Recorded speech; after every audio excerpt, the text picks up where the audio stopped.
palm of my hand. Now I can't get the sand right. Fucking bitch! Bastard! Welcome to D.I.Y. Automotive School with my friend Pete and Minnie, the body shop girl. It's everything you need to know about cars and more.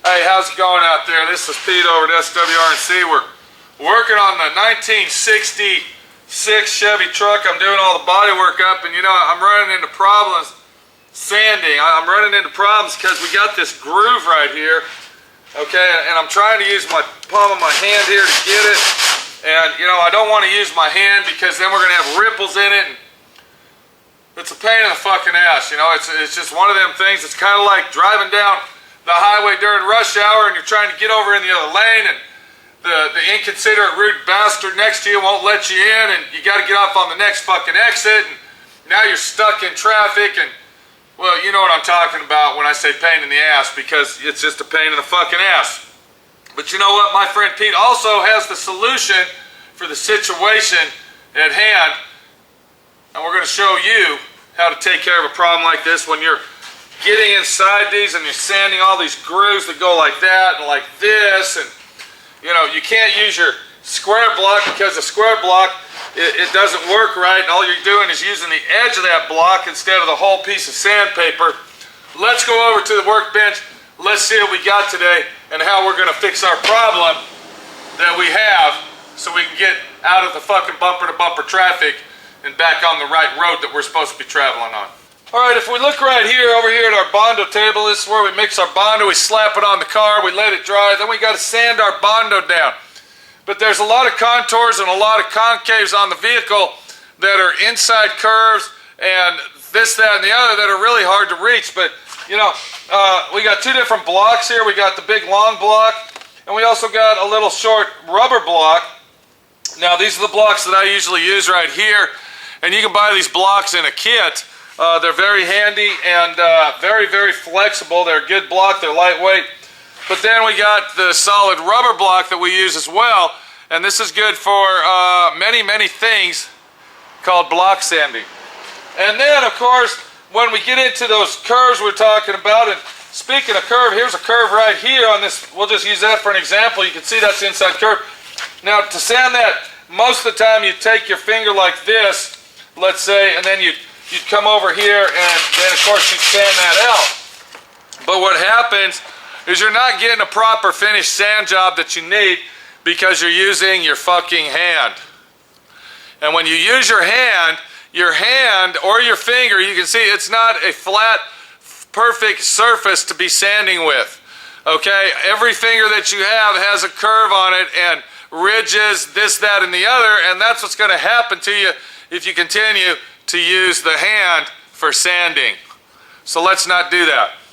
What we can do, though, is we can devise ourselves a tool that can replace the finger and replace the hand to get into those curves that we need to sand down and make them the right way that we need them. And if you look right there, you can see there's our curve we're talking about. And we're going to go ahead and work with this board to show you what's going on.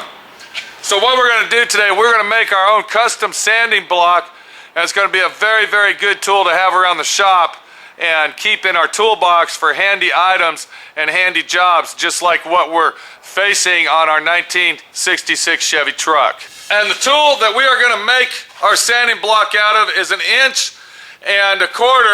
round stock wooden dowel. Now, if you haven't figured out what we're doing with this yet, we're not using it to put the stick in your ass. That's not what we're doing, so don't think of that as you're looking at that round dolly there. That will not be going in anybody's ass, no. But what it will be doing is going in our hand so we can use it as a sanding block. And then later down the line, if you want to use it to put in somebody's ass because they stuck it in your ass, Well, that's your prerogative, not mine. So, what we're going to do, we're going to start out with our nice hardwood dowel. Now, this is an inch and a quarter. Is that what that says right there? Yes, 1 1/4 inch by 48 inches. That piece of wood right there cost me approximately $2.50, so I can make a lot of blocks out of that. And then we got us a full sheet of airfile paper. This is stick-on airfile paper. Do you see that? Yeah. Okay, and this is basically our standard size hand block. This is the most handiest one you'll use in length. So we're going to make our round stock block sander the same length. So you want to take that paper, and if you can go get me a tape measure, we'll let everybody know how long this is. I don't see my tape measure, Dylan. I don't see it. Well, let me get it. Okay, well, go get the fucking thing. Hey, dude, I'm on a mission. You know, people try to come over here, listen and learn and watch, and most of the time they're standing around and watching than actually doing something. Go figure that. So if we want to measure that out, if you don't have a sanding block like this, that is an 11-inch. Okay, that's an 11-inch block. And that's a pretty good size. That's actually a better size to use than the whole length because it's a little bit smaller, but it's still a good length to use. So then we're going to take our pencil. Here's one right here. And what we'll do is we'll mark that at 11 inches. And you can basically make these at any length that you want. I'm going to go ahead and make one at that length just to, you know, say, hey, there you go. I got 2 of them now, see? So we'll go ahead and mark it there. And then what we're going to do is we're going to take our handy saw. Now this saw here, is it for cutting this wood? I don't know. I cut old tree limbs with it. But, you know, since we got this going, let's go ahead and cut this off with it using the old handy-dandy carpenter saw here. And we'll get that baby cut off. It looks like it's going to work pretty good for us. Oh man, cut like butter. Cut like butter. There you go. You want to be careful cutting it at the end because you don't want it to crack, so you want to be very careful. I don't know if anybody out there's ever cut wood, but sometimes it will splinter at the end, just like that right there. So you want to go ahead and cut that off. We don't want any imperfections. Okay, so there's one. And then we'll come over here, we're going to cut our other one out. This will be for our other piece. So now we got 2 pieces. We got 2 round stock sanding blocks that we can use, and we won't be wasting our sandpaper. Do you see what I'm saying? All right, so now what we got here, we got our 11-inch, and then of course we got our leftover, which would be inside, that would be a 5-inch, and that should be that right there. So we're looking good. So now if we had these 2 sanders, see that's that one, and then of course this one here, that's the length of our sandpaper, and then now we got 2 round stock blocks that we can use the same length, distance, this, that, and the other. So naturally, when we're sanding, we don't want to have sharp edges, so we'll go ahead and take our handy-dandy airfile sander, and we'll go ahead and round them edges off. Okay, so we just made some sanding blocks, and we're going to go ahead and get some sandpaper because I want to show you this. Where did I put my sandpaper? Right there in my face. Okay, so we're going to go ahead and tear off the piece of sandpaper just like so. And then what we'll do is we'll take our sandpaper and we will wrap it around our sanding block just like that. Okay? And then what we can do is instead of using our fingers, remember that groove I had on my Bondo pallet here? Now we can use our block. And as you notice, it's sanding very, very easily and very contortious, where everything will be flat and clean, okay, instead of uneven and sloppy.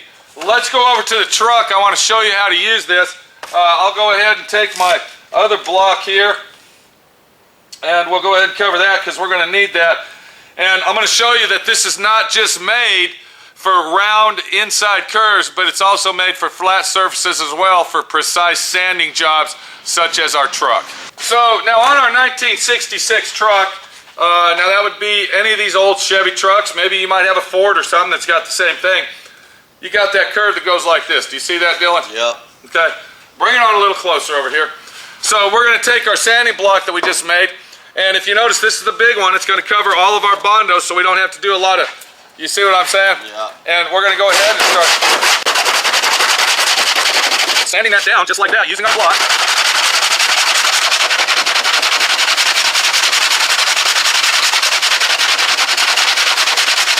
And as you can see, I'm getting a nice contour, even Steven sand job using my homemade wooden round stock block, my Dowel block that I just made.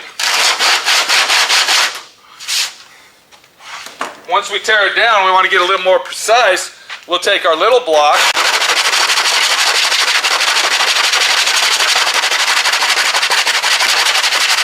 go ahead and start feathering those edges out.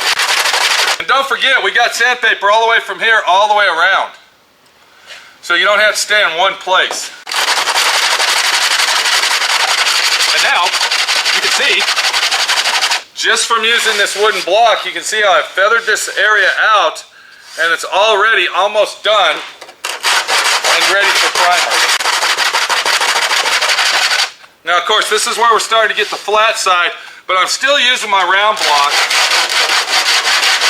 And I'm not sanding back and forth.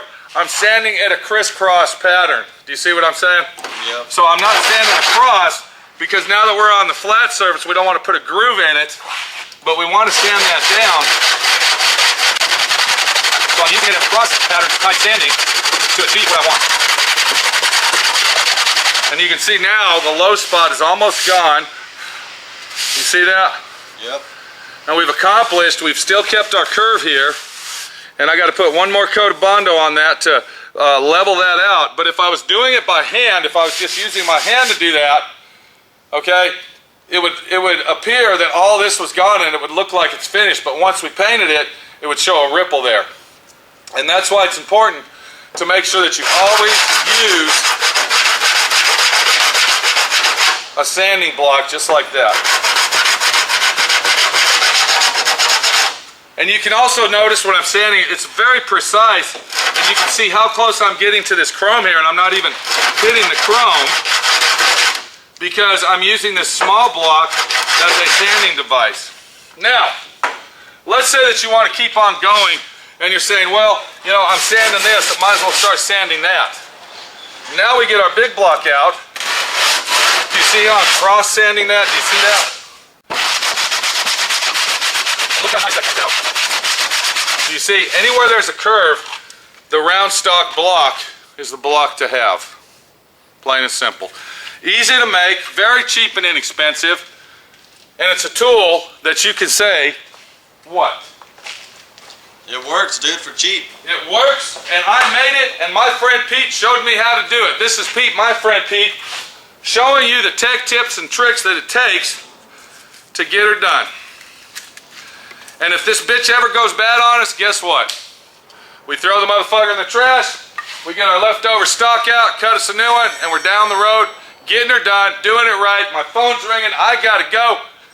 Get it going and make your blocks and have fun sanding Bondo like my friend Pete is. We'll see you later.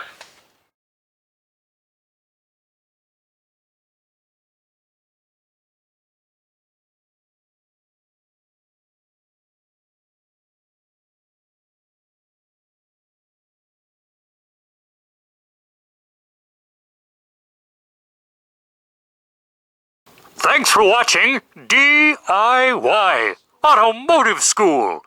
Classes don't stop till you know everything.